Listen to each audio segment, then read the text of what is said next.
مزگەوتی گەورەی مووسڵ ئەو مزگەوتەی کە زیاتر لە 25 ساڵە نەتواندراوە کارەکانی تەواو بکرێت و بەڕووی نوێژ خوێنان بکرێتەوە. مزگەوتی گەورەی مووسڵ کە لەلایەن ڕژێمی پێشووی عێراقەوە دەست بە دروستکردنی کرا، بەڵام لە دوای ساڵی 2003 کارکردن لە مزگەوتەکە وەستێنرا تاوەکو ساڵی 2013 بڕیار وابوو دەست بە دروستکردن و تەواوکردنی مزگەوتەکە بکرێ، بەڵام بەهۆی هاتنی چەکدارانی داعش و کۆنتڕۆڵکردنی پارێزگای نینەوە لەلایەن چەکدارانی داعشەوە کارکردن لە مزگەوتەکە وەستا. ئاڵای خەلافەتی ئیسلامی لەسەر مزگەوتی گەورەی مووسڵ هەڵکرا تاوەکو ساڵی 2017 کە چەکدارانی داعش لە پارێزگای مووسڵ و عێراق کشانەوە.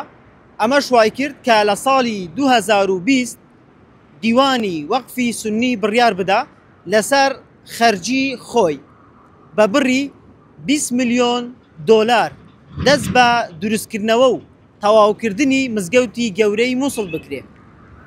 کۆمپانیایەکی ژاپۆنی کە لەسەر ئەرک و واخەرجکردنی 20 ملیۆن دۆلار کە لەلایەن وەقفی سونیەوە دابینکرا بوو دەستی بە کارکردن لە مزگەوتی گەورە کردەوە.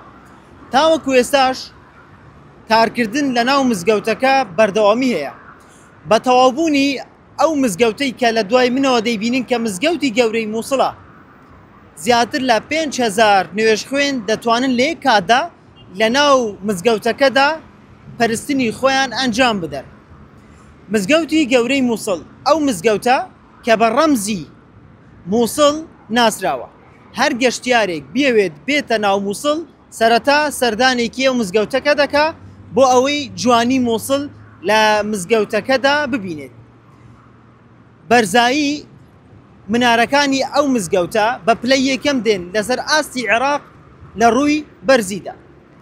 بۆیە گەشتیاران کە سەردانی مووسڵ دەکەن سەرەتا سەردانێکی ئەو مزگەوتە دەکەن و دەیانەوێت بە زووترین کات مزگەوتەکە بەڕووی نوێژ خوێنان بکرێتەوە بۆ ئەوەی زووتر و زیاتر بتوانن سەردانی بکەن.